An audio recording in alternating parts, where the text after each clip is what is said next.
Good afternoon, everyone. As Karen says, my name is Gary. I'm the head of nursing at the University of Leicester.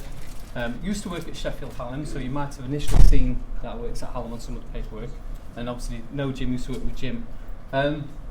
My interest has always been about football, right from a very young age. So, as you may have heard, answering one of responding to Emma, my clinical background is working with men with personality disorder in high secure service. And I just spoke to a couple of people in the room earlier. If I did that at doctoral level, sorry, I missed a bit out. For my masters, I looked at men who self-harm, because that's what I work with. If I did that at doctoral level, I say frequently to people, I would have been a statistic. I probably would have self-harmed, I would have been at risk, working with that all the time. So I always wanted to do a doctorate, so I came back to what I'm good at, if you like, and what I enjoy, which was football. And obviously linked it with mental health. Now, before I start, obviously I don't know who's in the room, so just a bit of a trigger warning. I'm not going to talk about suicide in too much depth, but obviously I've said the word. And most of you, I hope most of you, recognise Gary's speed up there. Now I say the trigger warning now because I've delivered this slide before and one of Gary's relatives were in the room and I didn't know.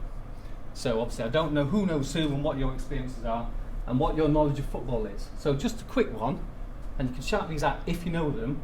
Can you name any of those players? Paul Gascoigne. Yeah. Yeah, obviously, most people know Paul Gascoigne. Yeah, Clarke Carlisle. Gary Speed. Yeah. Yeah, Gary Speed's top right. Yep. You don't have to get them all. Carlton Palmer, bottom left.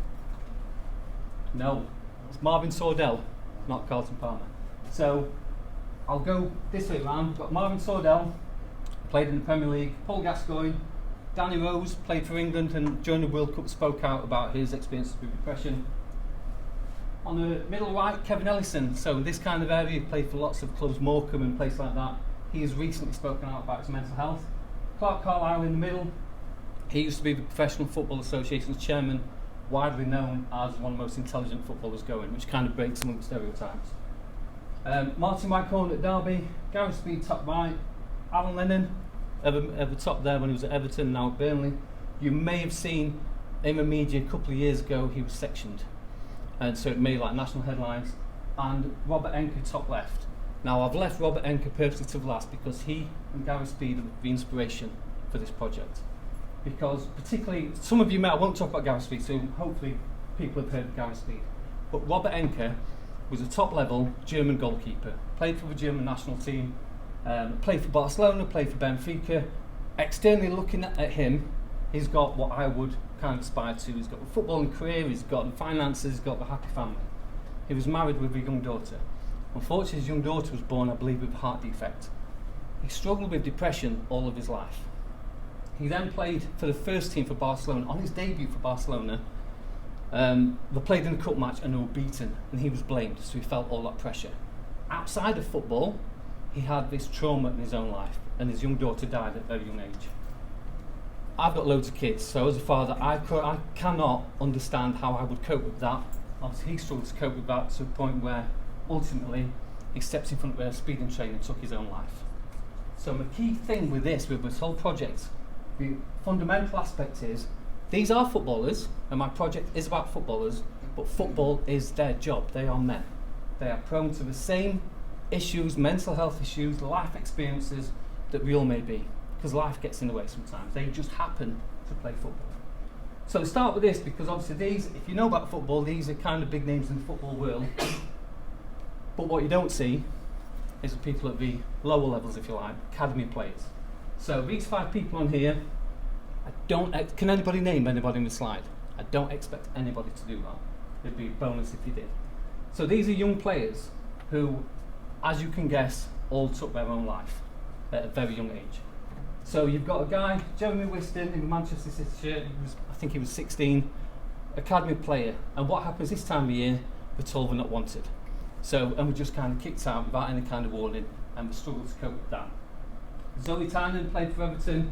I believe she struggled with injury as well, and some of these young people have injuries which can become debilitating, and they struggle to recover from, and it obviously impacts their mental health. Again, took her own life. And then we have Jack Syme, who played in Scotland. His name's Darlington, Joe Darlington, possibly.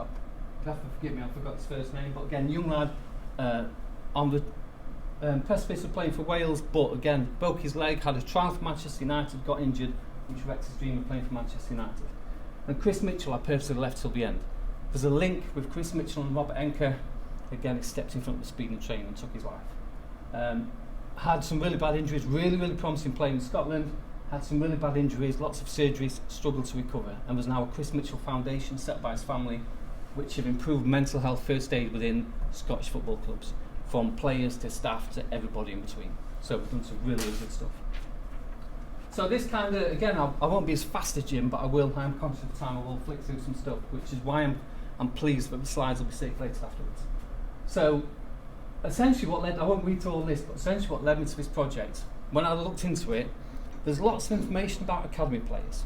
There's lots of information about retired players. So if you're interested in football and you read autobiographies, players talk about the stresses, issues with depression, relationship breakdowns, gambling, bankruptcy, after they've finished playing, and that transition period is difficult. But we don't talk about it while we're current players. So my focus for this doctoral study is active current first team professional footballers across the English Football League. That was my target sample. So they have stress. We all have stresses. We have life stresses, and that's normal, but obviously specific to those in football, Vincent Guterres talks about becoming prone to over 640 different stresses. Please don't ask me to name each and every one of 640. But they have injuries, and things play on the mind. I did a talk to a professional football league club some time ago, lots of young players in the room. I just said, by show of hands, who's been injured before, who's had surgery? Nearly every hand went up. These are like 17-year-old players. So severe injuries, if you have a severe injury, same in any way of life, any work we do, will you reach that same level of performance again? Will you play again? In some cases, will you walk again? Some people have severe leg breaks or Achilles injuries or whatever it might be. The impact of surgery, so I don't know how many have had an operation before. If you're waiting to go down to theatre, that can be quite nerve-wracking, anxiety-provoking. You don't know about, well, we're warned of complications or potential side effects, so we don't know how we'll come out the other side of it. Career dissatisfaction. Talking to participants, and from my own experience, football is ruthless. It's cutthroat. They're treated like commodities. So the previous talks about being with someone and connecting with someone doesn't happen in football in the same way. When your contract's up, you're out the door. If your face doesn't fit, you're out the door. A new manager comes in. I'm sure you know there's no stability in football. Some clubs change their managers, as an example, on a regular basis. I think, as an example, Watford Football Club have had so many managers in a 5-year period. They sometimes have 2 or 3 managers each season. So as a player, you get a new person coming in with their own ideas, and if your face doesn't fit, which sometimes happens, again, you're out the first team and you're out the door. In addition to all this, these are players who, lots of them have a good wage. Lots of clubs encourage the players to settle down and get a relationship and ideally mature, maybe get married and have children. So lots of young players have young families. Like I said, life gets in the way. Going back to Robert Enke, he had a daughter with a health defect and unfortunately passed away. I'm sure we all know people who've had similar experiences. We have elderly relatives or other relatives who, either from natural causes or illnesses, are affected by this. Players are no different. I have put, as you can see, images through there. When I first did this one, it's rare to see England win a penalty shootout, so I think that picture will stay on my presentation for quite a while, just to cheer me up really. In terms of the trajectory and journey of being a professional footballer from a young age, I don't know if anybody knows anybody, boy or girl, who's played for a football club at any age. That becomes their identity. So if you've got a son or daughter who is linked to Preston North End, as an example, God help them if we were, but if I did, if you've got a child who, I don't know, 7 years old and play for Preston, you might say, this is little Tommy, he plays for Preston. And that's how people introduce their children who are footballers. That identity goes with them. They get to 16, 17, do they get a contract, do they get a youth scholarship, do they get into the academy? What happens if they don't get to the next stage? Clubs now are getting better in terms of education, but certainly some years ago, didn't exist. The football dream ends either from a severe injury, a bad tackle, whatever it might be. We've got no plan B. We don't know what happens next. So again, with injury, what happens with that? Not related to professional football, but I used to play Sunday morning football and Saturday league football. A friend of mine went in on a bad tackle. He broke his leg in 4 places, which meant that he was a self-employed painter and decorator. I'm sure you know what's coming. He couldn't work. He couldn't provide for his family because he wasn't getting paid. it changed his identity, he became quite isolated, it affected his mental health and became really, really depressed, and he needed professional services, professional support. He's not a professional footballer, yet that exists in that scope. If we dropped, will they get a place back in the team? Essentially, some of these issues, in terms of being released and what if you're getting sent off, again, I'm a Doncaster Rovers fan from the sins, and for a few years ago in a playoff semi-final, my favourite player, in the last minute of the playoff semi-final, headbutted another player and got sent off. No reason behind it whatsoever, he just decided to headbutt someone, and he was left out of that team for the next 6 months because the manager didn't agree with what he did.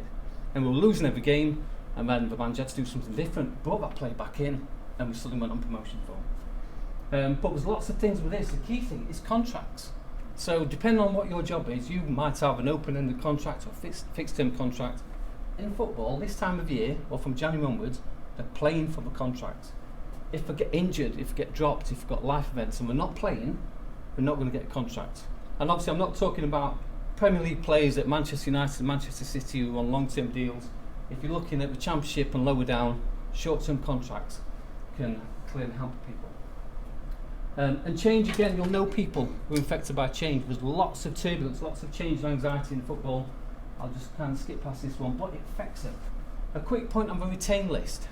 So again, we're coming to the end of the football season and clubs announce their retain list. And what that means is they announce which players they are keeping, who's under contract, the players they're keeping, or the players they're going to offer a new contract to, or the players they're releasing. Ideally, you would expect the clubs to talk to those players and say, unfortunately, we don't want to keep you, it's not working out, we're going to move you on. Frequently, I've spoke to players who find out because we've seen it on social media. They go away on holiday, the retain list is released, and the name is on there with no communication from the club, which personally I think is horrendous. So that's the title on the doctoral project with my aims there. So my idea is how are male professional footballers affected by mental health within football? You can see the key thing is male. And the reason behind that, people frequently say, what about female, what about female? Which is great, and I know lots of researchers who are looking at the professional women's game and some really, really good work going on. My focus is male, I'm male. So that's where my interest came from, really. And I'm not ruling out further research with women's football, because I would be interested in that, but for this, I was purely looking at the men's game. My three main aims: to look at what the issues are, what affect from a mental health point of view, critically discuss the social construction and how men are socialised into professional football. There's a way of behaving in the changing room. If you don't fit into that norm, your face might not fit, you might not get contracts, you might be unemployed, and then you go back into that cycle again. And about help-seeking behaviour. How have you to identify the issues that affect men's help-seeking behaviour? We know traditionally, men do not talk. Men who have mental health issues or stress or anxiety or whatever do not reach out. It is changing, but not enough. And again, if I wasn't a mental health nurse, I'd be a statistic. I have my own issues like most people do. I talk about them a bit more, but if I wasn't a nurse, I would not talk about them whatsoever, because that's the kind of family I've come from.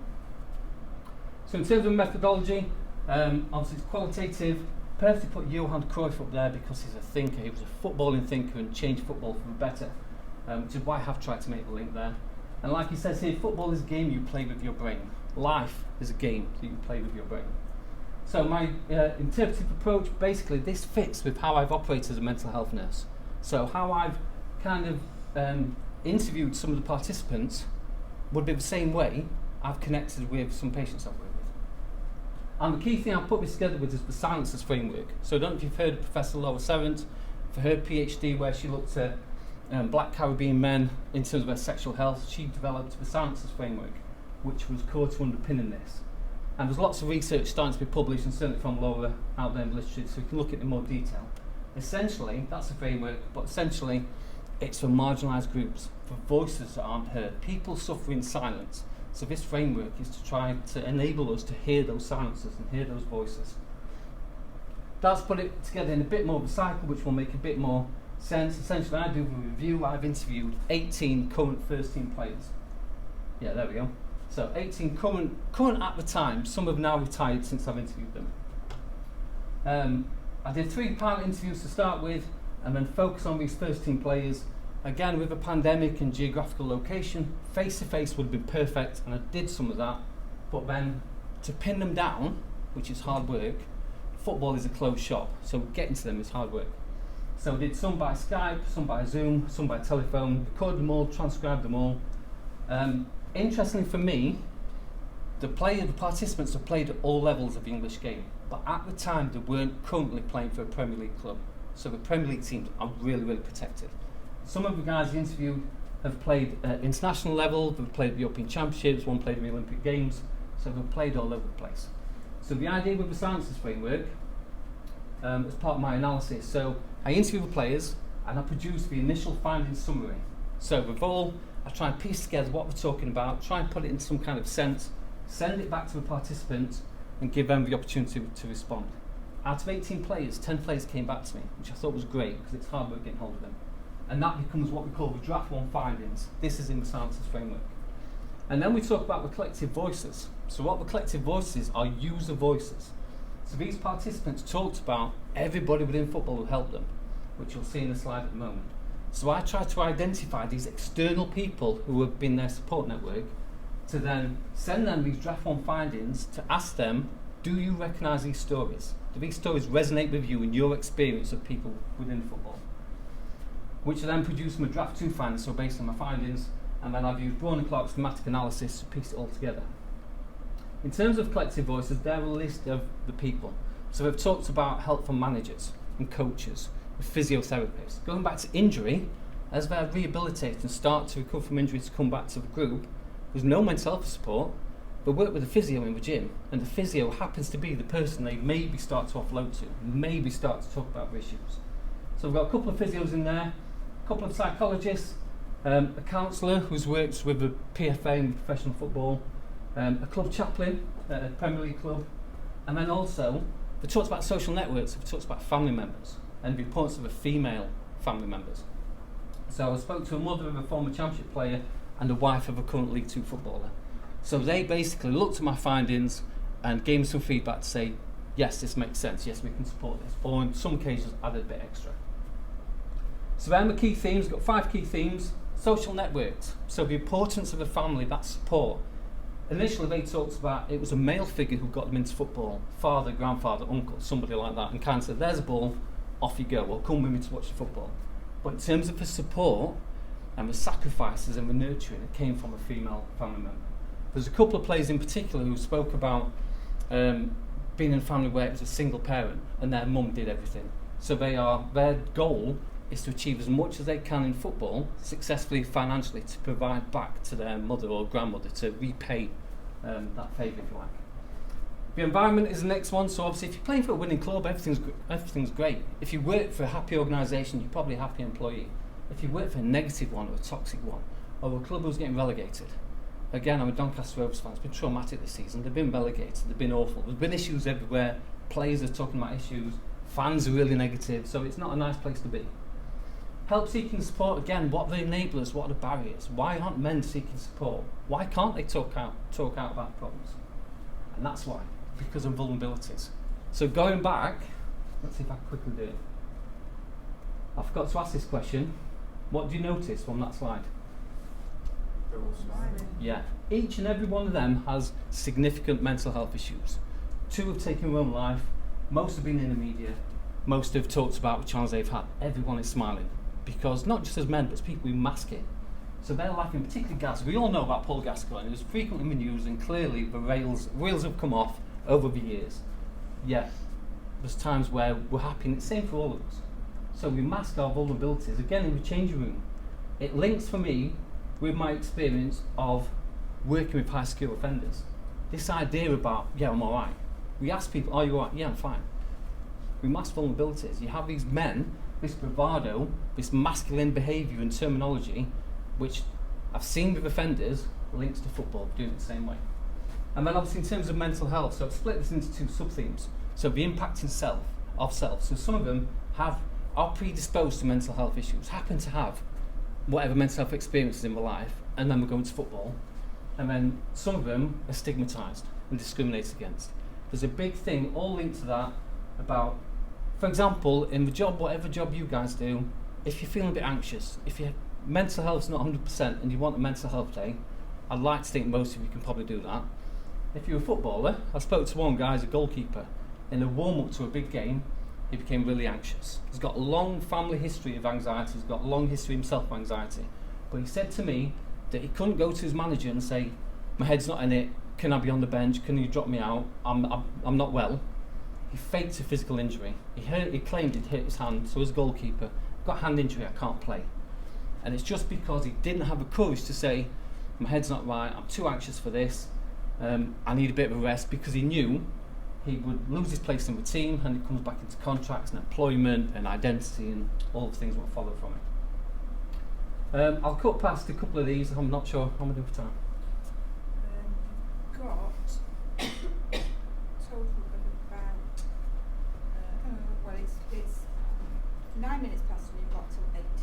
Okay. So you've got 8. Alright, thank you. I will pick out a couple of these. So I've got 2 slides here. Again, I won't go through them all, but you can see a couple of quotes there. So this is a guy who fakes his injury. So he pretended to hurt his wrist. Being released, again, this time of year, players are released. Some have some warning, some have no warning. And one guy I talked to, he was released. And it coincided with his recovery from a serious injury, where he was struggling with his mental health because of the injury. Then we told him, you're injured, you've not been playing, we don't want you. It also lined up with the anniversary of his father's suicide.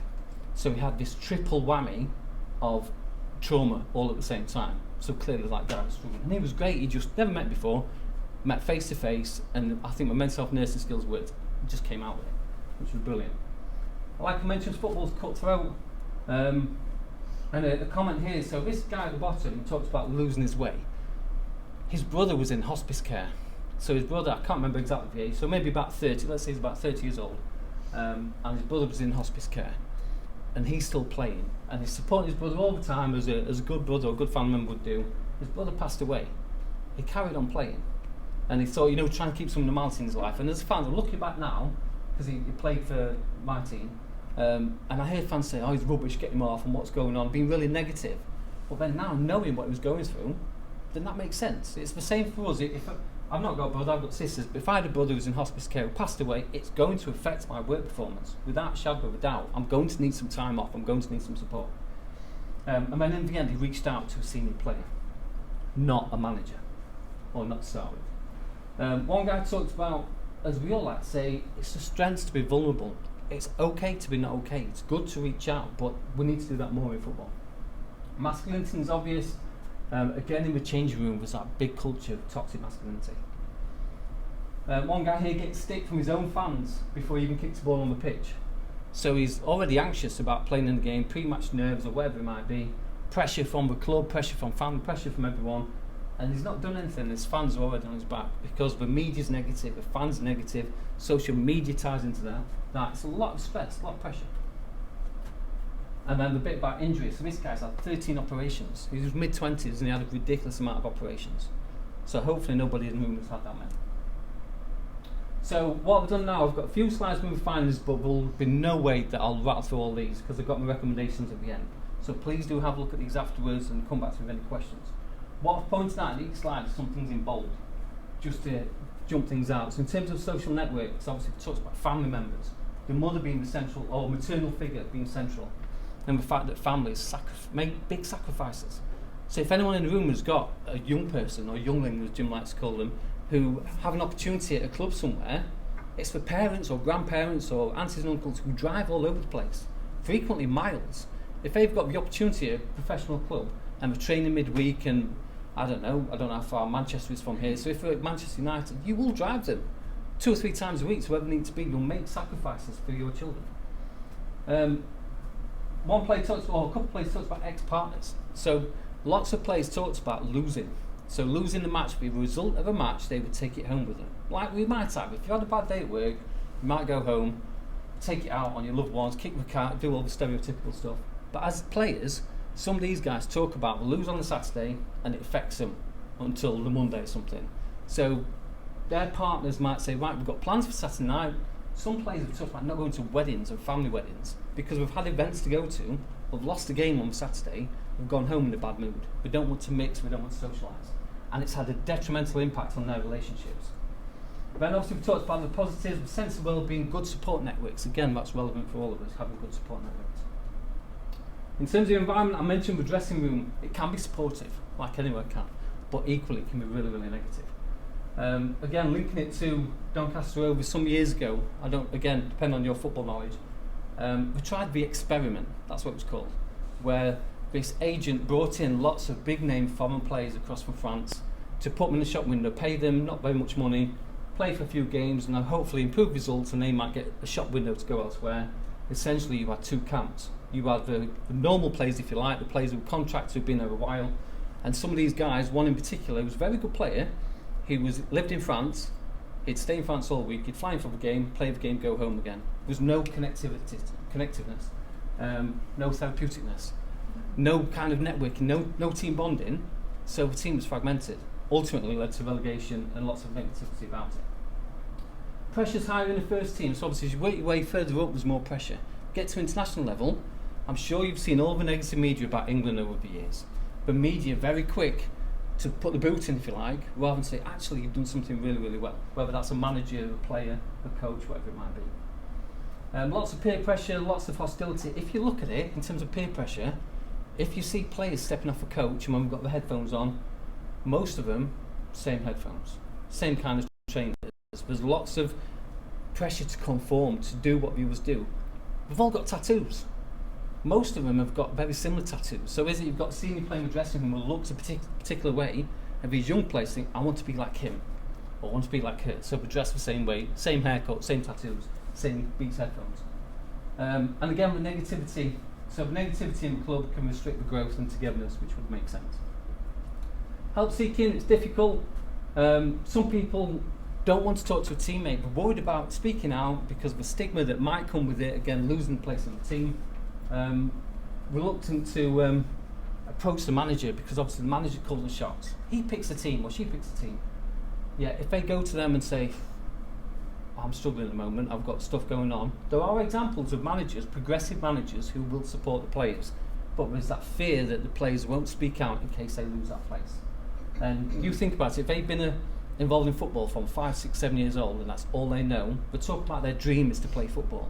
They're scared that somebody's going to end that dream, and the manager would have that power.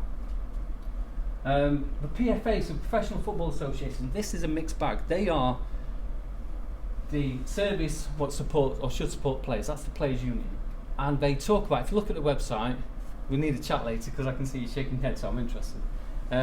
So you look at the website, and we'll give you 24 hours, 7 days a week phone number. And they did at one point develop what we call the Footballer's Guidebook, which is like it's useful, but it's a comic.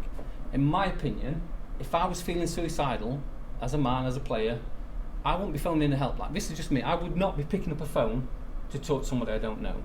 If I then reach out and have the courage to say, I'm struggling, can I have some help? And they gave me a comic, that would go in the bin, and that would make me worse. So there needs to be an improved measures of support.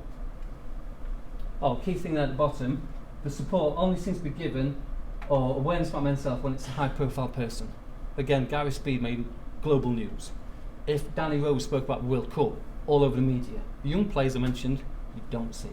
So we don't seem to be interested unless it's somebody, you Paul Gascoigne's or that kind of level. And even then, it's not good enough. But masculine vulnerabilities, again, in that dressing room, in that toxic masculinity place, some players said that's not them, they don't like it. But they don't feel comfortable enough to go in and challenge it because it can be seen as weakness, which is nonsense. So there's still that big thing about weakness. There's a big thing about terminology, so certainly in terms of the macho team talks, you've got to be strong, you've got to win your battles. Everything we talk about and every clip you see always has this masculine tone to it. Rather than actually go out there, try your best, perform, enjoy it. I think Alex Ferguson used to say, enjoy it but win. So go and play that way. And then in terms of mental health, so again, some people experience panic attacks, and football's a pressurised game, and that can make things worse for all the things we've talked about. Moving away from home. So young players who wanted, there's lots of, as an example, lots of young men came across from Ireland to play in the Northwest at all these different clubs and to fulfil their dream. At 15, 16 years old, moving away from their families to live in digs with strangers to try and fulfil that dream, and then it doesn't always work out. And then, if, for example, my cousin a long time ago, I think he was on the books at Stoke City, and Stoke were releasing him, but Torquay would give him a contract. but he lived in the northwest, didn't want to travel to Torquay, so he decided football's not for him and he went into something different. But for some people who want to cling on to that, they'll travel all over the place. Going back to Clark Carlisle at the start, if you read his autobiography, I think he was living up York Way on, and he played for Northampton, and he had issues with alcohol, so he lost his driver's licence. So because he wanted to play football, he took the contract in Northampton, was travelling on the train, it was costing him a fortune, impacted his relationship. And again, I missed out on Clark. If you know about Clark, he steps in front of a lorry to attempt to take his own life some years ago. National news. What you don't see, Clark survived, but what you don't see, the lorry driver who hit him never recovered from that mentally. He took his own life, linked to that particular event. Again, lots of stuff about the impact on the relationships, return from injury, contract I talked about. So just quickly, because I'm about out of time, in terms of recommendations, so I've got a slide here for further research. In my thesis, this is obviously in a lot more detail, but for further research, for practice and for policy, so I'm interested if there's a link between position and mental health. I've talked to goalkeepers who struggle. So that's as quick, I'm about out of time, but you can see there's lots of issues there in terms of further research, also including women's football. Recommendation for practice, so for more interventions, more training, more recognition, introduce mental health champions, introduce counsellors, try and get former players involved in counselling to work back at clubs to make a difference, because players talk to players. I'm an outsider, that's why it's been hard to get to be an insider. Modify the language, support players further, and then finally in terms of policy, develop a holistic approach to mental health. So rather than just, it's all 3 points, you've got to win, you've got to be fit, you've got to win, look at the person as a whole, which is what we do anyway, and then have meetings and strategies with UEFA and FIFA and all the relevant organisations. And then finally, now that's not aimed at you guys, I found this yesterday, obviously in terms of questions, good question but you don't deserve an answer. That was what Jose Mourinho said at a press conference, so that's not aimed at you, but that's my finishing point. So there you go, thank you very much. Thank you, Gary. That was incredibly interesting. So, hey, he's right. The chance if you gain in professional football is the really, and if you buy and you're at a stage in your life where you don't know exactly what you are, Yep. who are you going to talk to? Exactly. So in terms of saying about gay, as I'm sure you probably all know, there is not a single professional footballer in England who's openly come out as being gay. Yeah, I don't know who this person is, but talking to one of the leading sports psychiatrists ball and the league managers, he did mention Bruce with, who was playing at whichever level, gay, and we both said it would be fantastic if they would come out. And it's not happened yet, but I'd love it if they would come out in the near future. Fashanu, Yeah, Justin Fashanu. His life, didn't he? Yeah, So, absolutely. And obviously Justin Fashanu, that happened years ago, a few decades ago, but who knows? There's still that stigma and discrimination in terms of mental health, in terms of sexuality. So, yeah, I would like to think that some clubs would be supportive, some players would be supportive, but yeah, I'm sure you've seen the fans. Some fans are awful, aren't they? Either on social media or at the ground, but if you're not playing well, they just get abused. yeah, Brighton supporters, what they went through. Yeah, exactly. Yes. The big thing taking place last week about ethnic minority too, isn't there? Yeah. Players at the beginning of each match kneeling down in remembrance of feeling for equality ethnic wise too. Yeah. Yeah, and that still happens. Personally, I think that's a good thing. And if you look at, obviously we've got a manager on here, if you look at the coaches and managers within the English leagues, there's a handful of black managers. And there's a few at coaching level, but there's loads of players. So where's the pathway from these players coming up? Because again, they're stigmatised, they suffer different issues, they have their own mental health issues. In some cases they might be more predisposed to mental health issues, yet they should be supported and helped elevate into these kind of roles, because we've got some great experience. Okay. I'm getting hands all over the Oh, place. hang on, I don't know who did it first because I wasn't paying enough attention. So, Ladies first. shall we go, we've not got a lot of time for questions, but shall we go Peggy, Ernie, Angela, and then yourself? Is that all right? Is that okay? Yeah. So, we'll have to keep that sweet.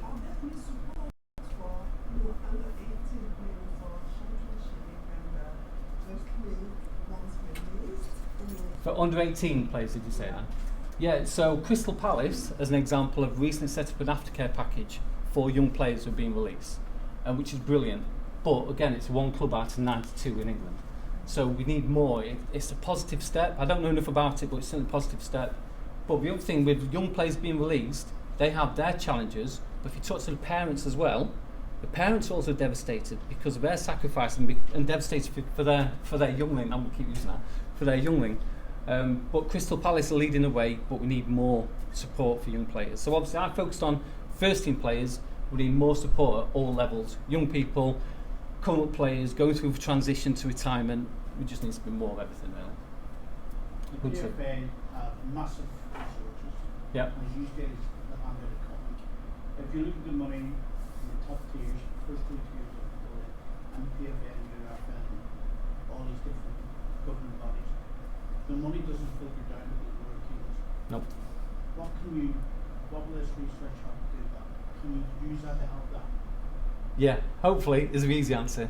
So there needs to be more parity of esteem. And like I say, there's lots of football in lots of money in football, and you might have seen the issues with the European Super League, and like I say, the rich clubs get richer, but the smaller clubs get poorer. So in terms of adding this support in, the lower clubs, some of them would be interested, but if you've got a limited resource, you need to put it somewhere else. So rather than say, right, we've got, I don't know, £100,000 to put into player welfare, we might need that to pay the bills and pay the taxman. But we're just not interested. They're spending £100 million on players.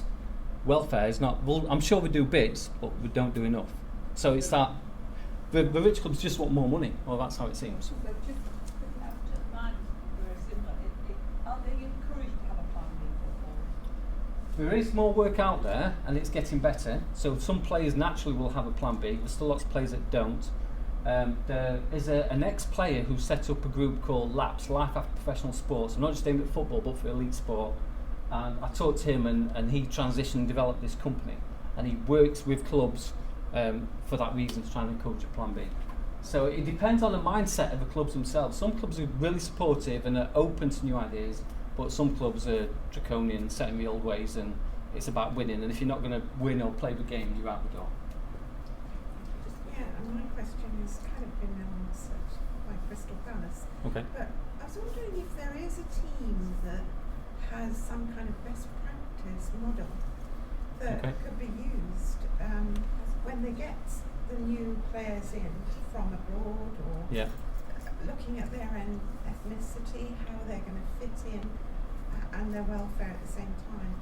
But also to go through to all players when they first join the team. And surely that's going to be a benefit to the team in the outcome of how they play well. Yeah, so clubs have a player liaison officer who would do that. So if somebody comes in from abroad, they would help them settle in, find a house and sort the finances and do all that side of it. But I'm not sure how much of that links to well-being and mental welfare. Because again, these people in those roles haven't got the training. So they might mean well and make the best effort, but without that level of training and understanding, it's not going to be effective. And again, you've got that mindset of players who don't want to talk about it because we don't want to jeopardise the contract and the position. Well, they may not be able to talk about it because their English might not be good. Yeah, exactly. Yeah. But even if a player comes from Ireland or a different kind of environment, they're going to feel out of their comfort zone without, their support. And in the Premier League, players come globally, so the view of mental health across different cultures is very different to what we were talking about now. So lots more work to be done. Hopefully this will make a difference. So let me thank you very much for a Okay. very Thank you. interesting